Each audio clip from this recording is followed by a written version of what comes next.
Masyarakat bertindak, rakyat bertindak. Bagus penindakan. Masyarakat yang dimencuti. Tidak mencuti. PT-PT yang terindikasi HGU-nya terlanggar. Kasus di Mesuji terulang di Aceh. Banyak di Aceh Barat kasus-kasus yang terjadi seperti di Mesuji. Bahwa kehadiran sebuah PT itu seharusnya Yang mempunyai perdana modal.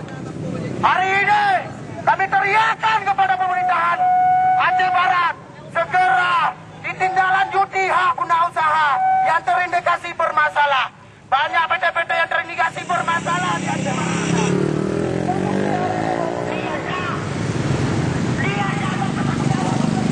selamatkan jiwa kami. Hidup! Dengan terbukti nyata, kehadiran PT hari ini hanya sekedar janji-janji yang diberikan kepada masyarakat. Dan hari ini bukan semua.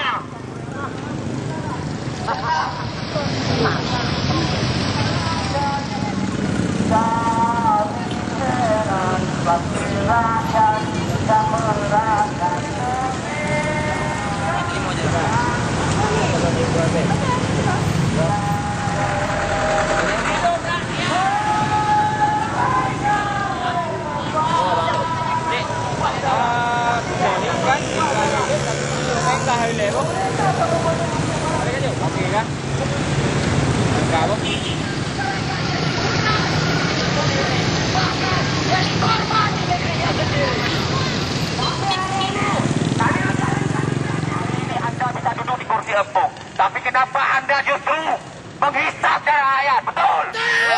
Anda tidak mereka punya telinga tapi tidak bisa mendengar cerita rakyat. Sepakat? Mereka hari ini jelas-jelas. Kenapa Anda tidak bisa mengambil sikap secara terang yang berpihak pada bila nanti dibiarkan lagi, saya rasa akan terjadi darah yang ada di Aceh Barat. Kalau memang